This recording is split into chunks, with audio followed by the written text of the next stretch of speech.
Ignition sequence starts. 6, 5, 4, 3, 2, 1, 0. Liftoff. We have a liftoff.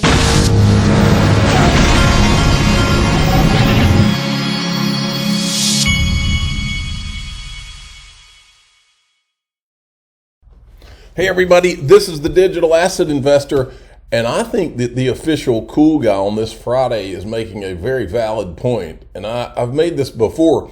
If JP Morgan has allegedly been manipulating metals for quite some time, what is the real value of the gold and silver that they've been manipulating?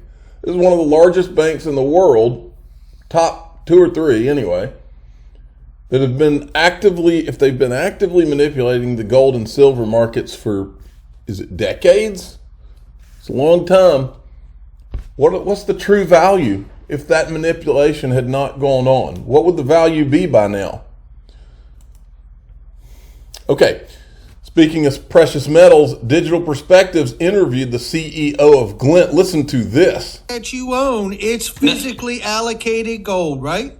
That's right. And, one of the things that we wanted to do was to give it immediate utility. So if we look at Glint, the eventual goal is to build a financial services ecosystem. Well, let's call it GoldFi, a global financial services system, payment system based on gold. So our peer-to-peer system, which is not available in the US, but it is everywhere else, allows you to send gold from one mobile phone to another or one app from another, as easy as sending a text. We wanted to give it immediate utility, though. So we partnered with MasterCard. We did a lot of heavy lifting.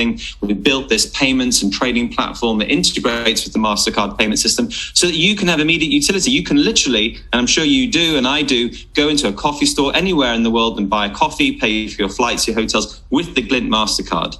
And that's actually a philosophy we're taking on further. Where can we give our customers great utility? And of course, the next thing to do is not just have that bridge to MasterCard and that bridge to the incumbent financial system, but also create a bridge, a crypto bridge, the cryptocurrency ecosystem as well. So we'll be enabling you later to be able to buy gold with cryptocurrency and be able to sell your gold into cryptocurrency as well. So then we'll have both ecosystems completely covered. We'll have the gold bridge to the incumbent financial system and the gold bridge to the cryptocurrency system. Well, that sounds exciting because you have already done it with gold and now you're building the bridge to crypto. And I know my audience is going to go nuts hearing that. And by the way, as a side note, before we go, I just happen to know of a company and a token that could probably help out with that too.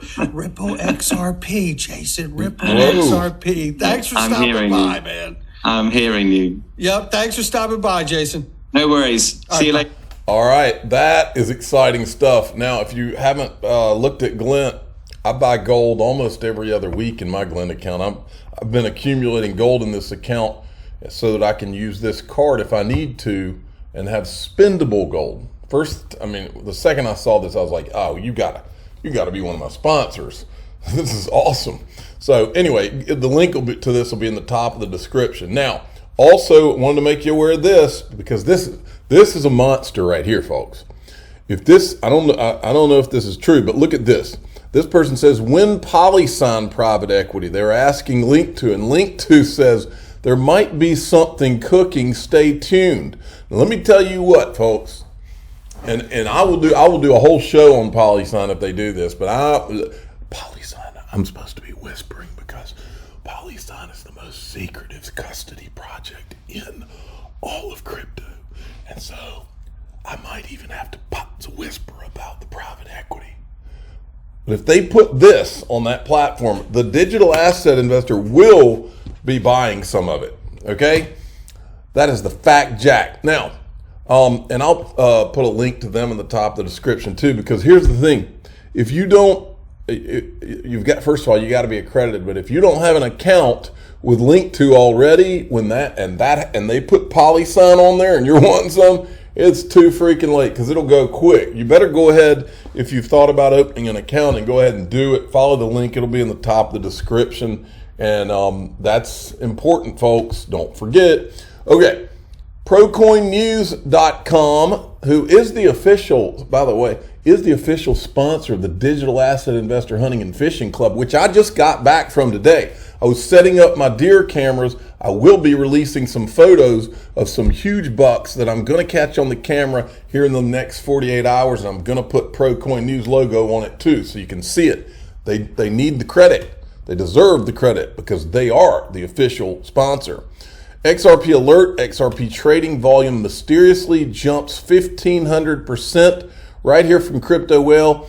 XRP trading mysteriously jumps 1,500% amid rumors of SEC lawsuit settlement. Now, I didn't know that. Rumors of SEC lawsuit settlement. That's where what day? That's from the 16th. I had not heard this. That is interesting. Okay, moving along. Another ProCoin news. This can't end well for them. No one is above the law, not even the SEC. XRP lawsuit, SEC refuses revealing Hinman emails. This guy, Jimmy Life, says, my notion that the identity of Satoshi Nakamoto, or at least a path to the identity, is in those Hinman emails is getting stronger. We know that they know, just like the DHS knows, they will never show those emails. I agree, they will never show them. In fact, I have this hunch that Brad Sherman could have been right about, I think that most companies do easily lose against the SEC because the SEC is a juggernaut. But I believe that the second that this ETHgate and these emails and all of this was uncovered, I believe the second that was all known, the game changed. If you remember, Brad Garlinghouse at one point came out and he said, never underestimate the Twitter sleuths. Or the effect of Twitter sleuths, or something to that effect. I believe when he said that, that was the turning point.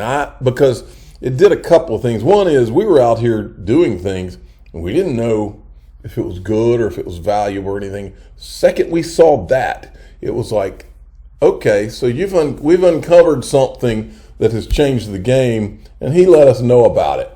Now, this right here, I think it's very possible. I've told you, I think that there are a few hundred people that have always, in all of this, and it's the same people behind this Bitcoin marketing machine and Ethereum marketing machine. I think that those people have always known who Satoshi is. I think that they've always had, whatever you want to call it, information you and I don't have, and they've been trading on it too, a lot of them. Not all of them, I'm just saying a lot of them. And so that's part of the reason that thing that came out with the SEC yesterday was a monster, because those 9 tokens, my understanding is that they were all ERC20 tokens, which means they were built on Ethereum, which means that Ethereum can be taken down too, or at least sued, the people that started Ethereum. And that is huge. Now, check this out from Perianne Boring. This is the same Perianne Boring with the Digital Chamber of Commerce, who's been telling us she's going to file a brief, that Chamber is going to file a brief in the Ripple case for months now, and we haven't seen anything. This is her. Well, I'm in D.C. today. I've been here all week meeting with members of SEC and CFTC stakeholders. There is a pretty serious power grab between these two agencies, as well as the congressional stakeholders in the House Financial Services, Senate Banking, and the Ag Committee. They both want jurisdiction over this space, and there's a very interesting turf war playing out. And we are expecting to see legislative text on stable coins imminently, potentially within the next couple hours, or maybe by tomorrow. Wow. So the House Financial Services and the Banking Committee are trying to push a stable coin bill and get that into law, and the Dems and Republicans are debating and negotiating that text as we speak. All right, can't wait to see what that is. And always thank you for keeping us abreast. Perianne, thanks a lot. Talk to you again. Thanks a lot. How about that brief? And by the way, I tweeted this out today, but I had a great idea for Perianne Boring. If you're listening, Perianne, I have an idea. You should submit the Digital Chamber's brief in SEC versus Ripple to the Guinness Book of World Records for the longest time spent on a brief. I even provided the link for you. You can click on this and you can go apply to set the record for the longest time spent on a brief. Now, when the SEC sued the people from Coinbase for insider trading yesterday, okay? When they did that, I didn't realize it at the time, but the tokens they named as securities what from my understanding is that they're all ERC20 tokens. Okay? I'm looking at this right here. I've followed John Deaton for a long time. I want to make sure that some funny business is not going on.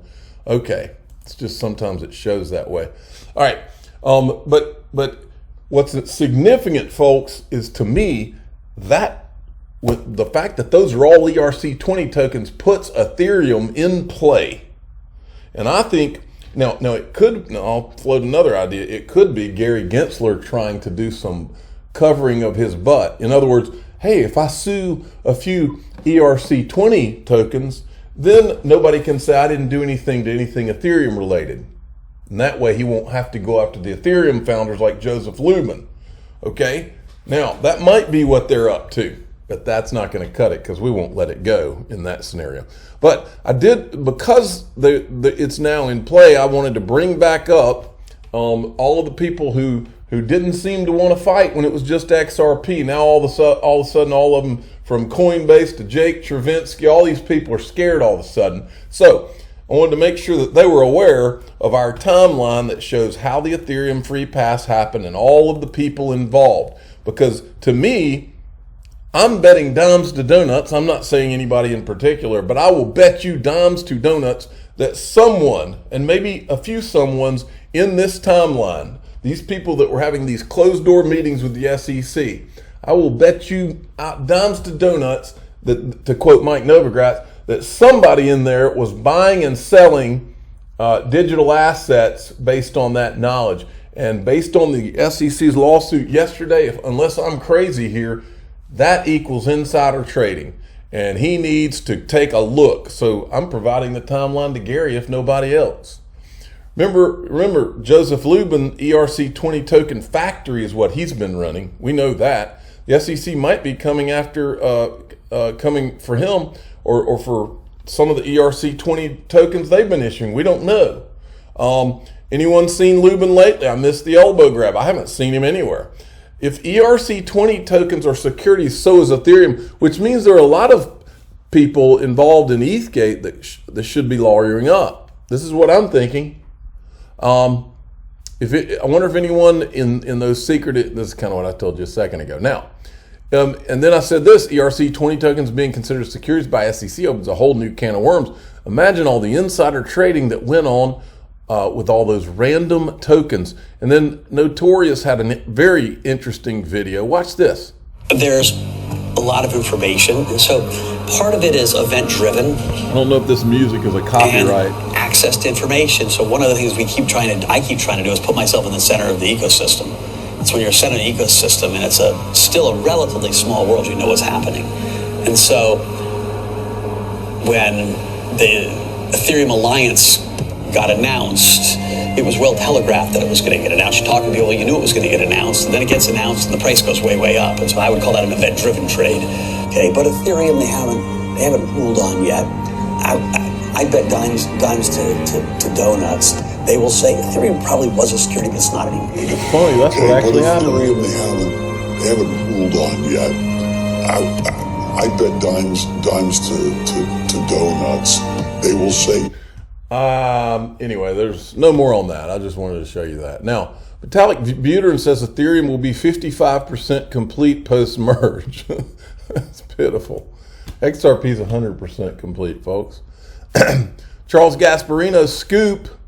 SEC chief faces scrutiny from GOP over progressive agenda.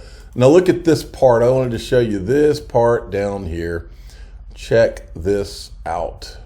The GOP, let me write this down, blood in the water, blood in the water.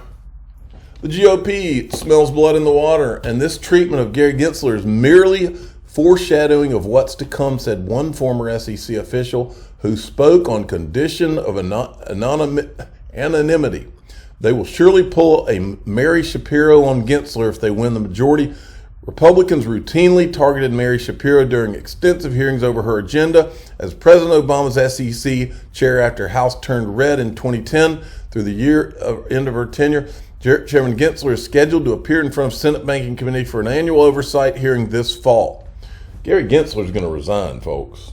I'm telling you, this guy, he doesn't have the guts to sit in front of them with all the storm that's coming. Now, check this out. The real reason why Gary Gensler is after LCX. Now, LCX is a token by the Liechtenstein exchange, LCX, and they're making the point here that this guy was actually advertising Goodbye Goldman, crypto offerings done right, and advertising Sea of Goldman. That is something that would get Gary's attention and make him angry. Now, Stefan Huber points out something that is very obvious to me too. No, there is actually one guy who calls the SEC his friends. Yes, so one could imagine a fairer playing field for different retailers, for different kinds of services, for advertisers, where people just have greater control and agency. So one of the things that the blockchain and the crypto market in particular gets saddled with are these very high-profile scandals and mistakes. Does that still happen? It does still happen. I imagine it's going to continue to happen. Even with all the good work that our friends at the SEC I don't know why they're not on top of this. It feels to me like so many more projects are doing their legal homework now. Yeah. They're friends at the SEC. Everybody else can't stand them, but why is Joseph Lubin such good friends with him? Well, we could go back to the timeline, but I've put it out there for you to review. And also, I'm amazed at how Jake Chervinsky and these guys all of a sudden want to fight the SEC, and they want to do mega threads on Twitter about all the issues with this SEC thing when it's a proof of work token or tokens under attack. All of a sudden, they're upset if it's Bitcoin or Ethereum. Here's his long thread, and I'm not going through it. I never said the guy wasn't a smart attorney. I think he is. But he's an ideologue, and these guys haven't lifted a finger at the Blockchain Association to help Ripple in this whole suit, or John Deaton. Not a finger. In fact, he's been pretty arrogant about it. But now all of a sudden, that proof of work, Bitcoin, Ethereum, these proof of work tokens being attacked, and all of a sudden he's all worried about it. The industry's all worried about it. And then Gary Gensler has the gall to tweet this out today. Are you looking to invest? Here's 5 questions to ask before you do. And I said, I have a question before I invest in Ethereum, Gary. Is it a security? He won't answer that. Well, there's our, this is for Perry Ann Boring. This is the page again, if she wants to apply to break the record for the longest time spent on a brief. I'm the digital asset investor. I'm not an investment advisor. This is for entertainment purposes only. Please subscribe, hit the like button, tell your friends and family that Perry Ann Boring and the Chamber of Digital Commerce are in a great position to set a record for the longest lasting brief in the history of briefs, to add their brief to the SEC versus